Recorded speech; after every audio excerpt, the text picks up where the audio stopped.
Pues bueno, lo que ustedes están observando aquí es la construcción del bote salvavidas. Y a lo mejor el bote salvavidas tiene forma de invernadero y a lo mejor ustedes piensan que el bote salvavidas es esta cama de cultivo intensivo, pero en realidad no. El bote salvavidas son ellos.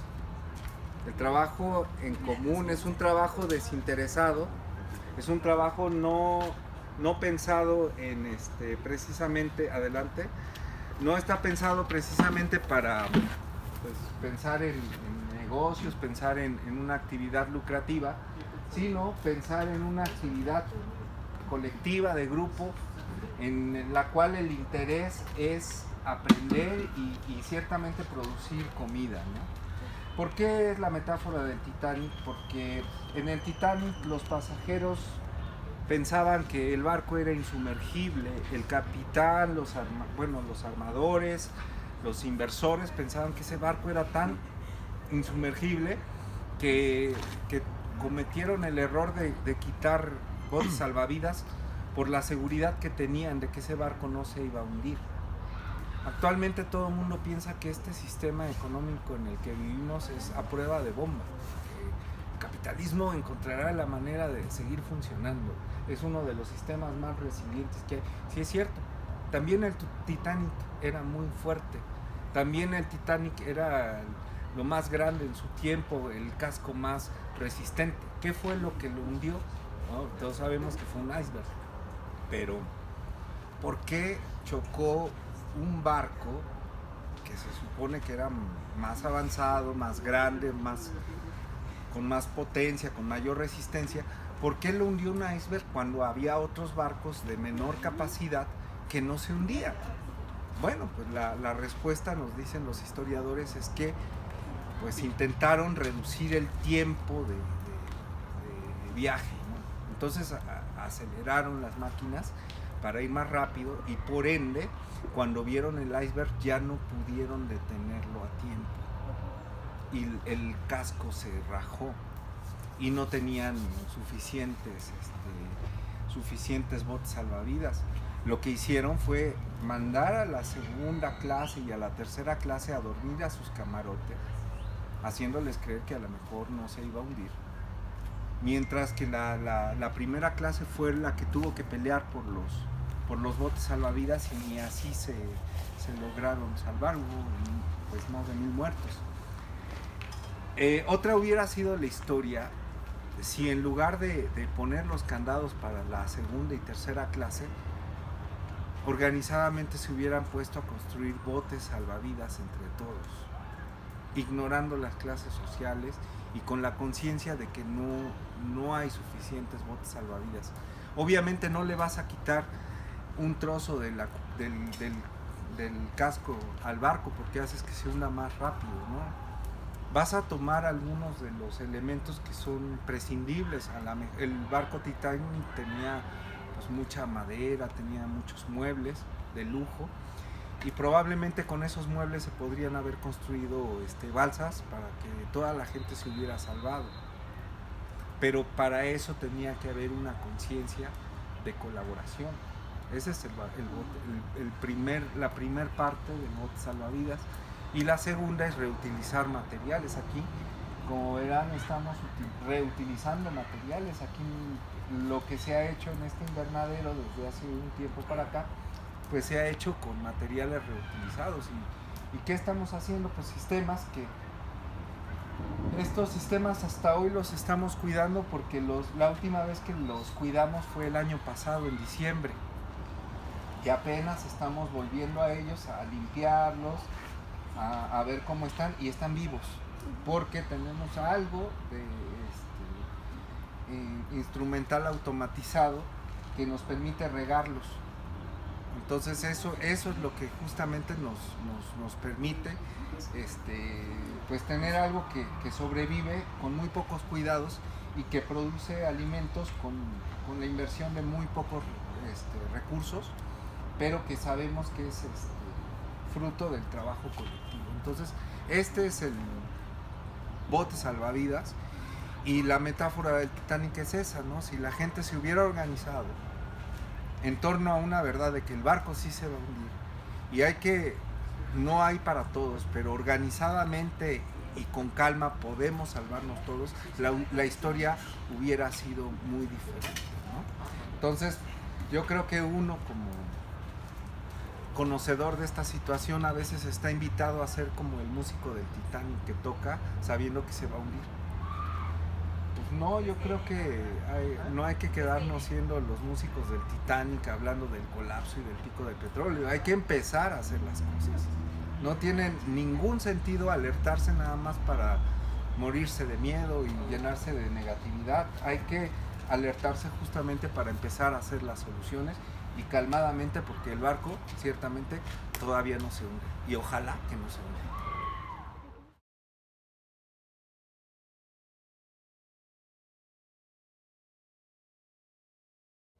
Estas son cosas que hacemos como recursos pedagógicos y realmente así iniciaron.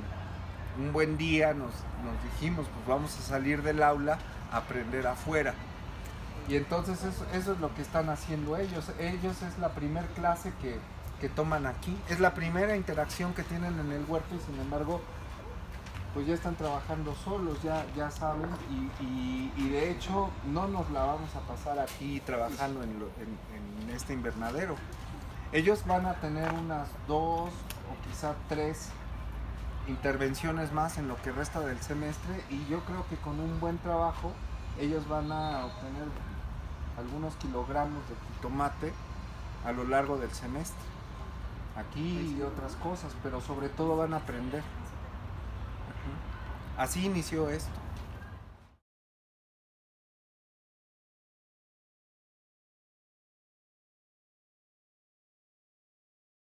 De alguna ceremonia indígena donde entendí la importancia de la naturaleza, lo sagrado de la naturaleza, y acto seguido, mientras estaba lavando los platos, me puse a reflexionar toda el agua con aceite, con grasa, con detergente, de lavatrastos que se iba por la cañería, a dónde iba a parar, ¿no? Toda esa agua jabonosa con grasa, a dónde iba a parar, qué iba a pasar con ella.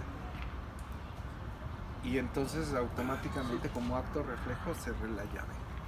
Dije, no, o sea, yo no puedo seguir lavando mis platos si yo no sé a dónde va a parar el agua. Y estuve hace unos días hasta que se acumularon demasiados platos y ya tuve que lavarlo.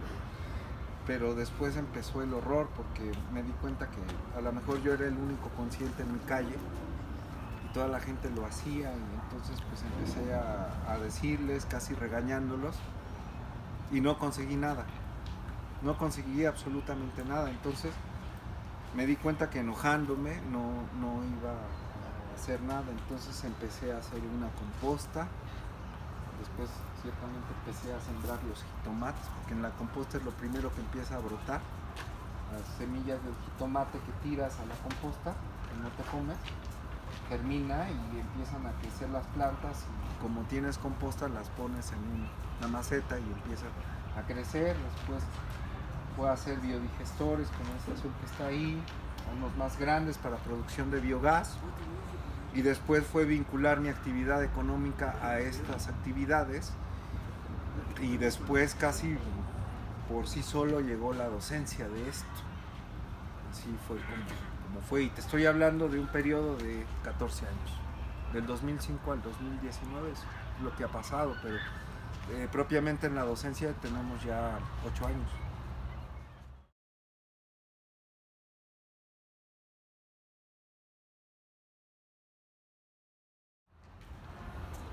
Pues yo creo que hay algunos que tienen ya esto como práctica en su vida cotidiana. Habrá alguno que incluso lo tiene como su práctica profesional. No es raro teniendo en la escuela de ciencias ambientales que haya compañeros que se dedican a esto profesionalmente. Eso no puedo decir que sea producto de esto, pero sí sí hay algunos que a partir de esto empiezan a tener su huerto en su casa, ¿no? Entonces eso yo creo que es el impacto. No lo he medido, Y no lo he medido porque no quisiera deprimirme, pero quisiera pensar que puede ser grande el impacto.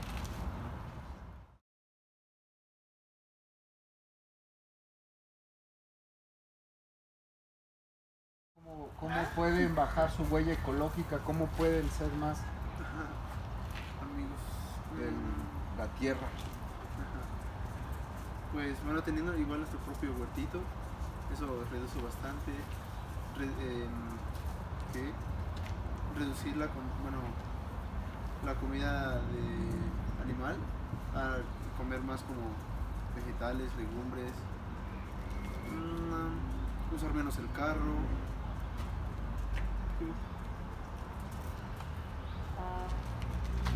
Creo que la mayoría tienen que ver con poder adaptar nuestras pautas de consumo y ser conscientes de qué productos que consumimos comúnmente tienen el peor impacto en el ambiente que nos rodea, y ya detectando qué productos son esos, pues preguntarnos si de verdad necesitamos consumirlos. Y si la respuesta es no, pues dejar de consumirlos. Sobre todo, por ejemplo, en el uso del automóvil automóviles o vehículos que usan combustibles fósiles. A lo mejor reducir el uso de automóvil y empezar a usar transporte público u otros medios como la bicicleta. Yo creo que eso podría ser un gran cambio personal que tendría un impacto positivo.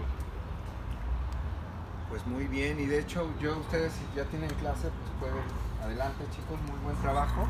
Y yo complementando la respuesta, pues el ya muy conocido y qué bueno que ya es famoso, reduce, reutiliza y recicla, pero también rechaza, resignifica, relocaliza y redistribuye. Entonces son unas R's que propone ser Latouche, el padre de la idea no es el padre de la idea del descrecimiento, pero es el que escribe el libro más importante, La apuesta por el descrecimiento. Es resignificar, como su nombre lo indica, es buscar el significado, buscar un nuevo significado a las cosas. Por ejemplo, este invernadero puede significar producción y capital, inversión, pero también puede significar colectividad, puede significar reciclaje, puede significar resiliencia, puede resignificar una actividad no lucrativa. Es el mismo aparato, pero tiene otro significado. Es como la escalera del Titanic, que pues a lo mejor sirve, la escalera del salón o las mesas elegantes del salón se resignifican y después significan una balsa. Y tú sabrás qué es más importante, una mesa para jugar blackjack, un bote salvavidas para no morir de hipotermia. Resignificar es un camino que tenemos. Y decolonizar, que es la hermanita de la resignificación, porque una vez que ya encuentras otro significado para la vida misma, pues entonces ya cambias, y ese cambio en libertad lo podemos llamar como una descolonización, porque nos tienen colonizados para consumir, pero pues realmente creo que la mayoría de nosotros lo que queremos es vivir y ser felices, y el consumo no siempre te da eso. Entonces hay que resignificar, hay que decolonizarnos, mucho de esto se basa en la alegría de vivir, ¿no? O sea, yo creo que si tu vida cotidiana te da mañanas luminosas y energía para hacer actividades y estás en paz y tranquilamente, es síntoma de que lo estás haciendo bien.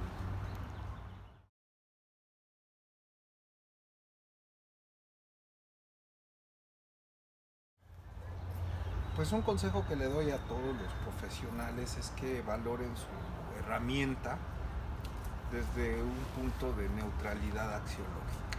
Eso quiere decir que pues una pistola no es mala, ¿verdad? Una pistola por sí misma no tiene voluntad, no dispara y no mata a nadie. Todo depende del uso que se le da. Si tú utilizas esa pistola para delinquir, pues ya tendrá una acción en ese sentido. Y si tú la utilizas para proteger a tu familia o a lo mejor como herramienta, puede servir para remachar con las balas. Entonces cambia, ¿no? Las herramientas tienen esa neutralidad axiológica, la puedes usar para una cosa o para otra. El diseño industrial así es. Si bien el diseño industrial también nos dio la obsolescencia programada y la obsolescencia percibida, el diseño industrial también te puede dar unos sistemas verticales de cultivo, te puede dar un sistema que no se termina.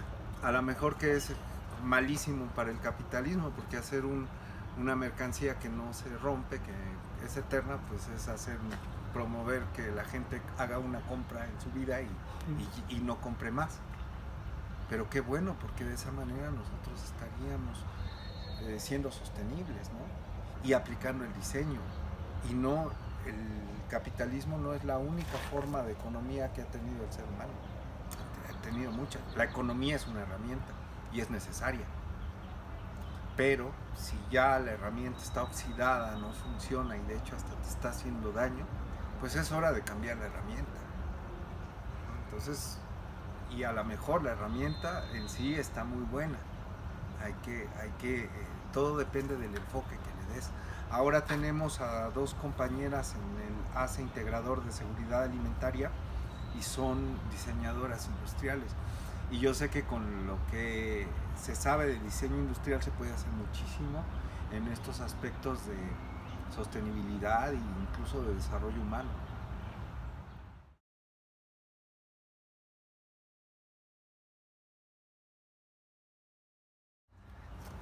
Creo que considerarme así sería como tener mucho ego. Egocéntrico. Sería muy egocéntrico. Creo que el egocentrismo no es lo que nos va a salvar. Yo creo que hago lo que debo de hacer. Y no sé si va a funcionar o no, pero lo hago porque es lo que debo de hacer. Y no creo que sea más que lo que hacen otras personas. Yo creo que sí, es simplemente mi trabajo y punto. O sea, la persona que barre tiene su labor de barrer y él cumple una labor casi tan importante como esta. Y cada quien cumple su trabajo, ¿no?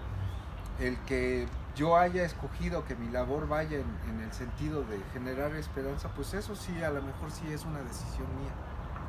¿Por qué? Porque podría utilizar la herramienta metodológica o teórica que tengo para otros fines y no la estoy usando.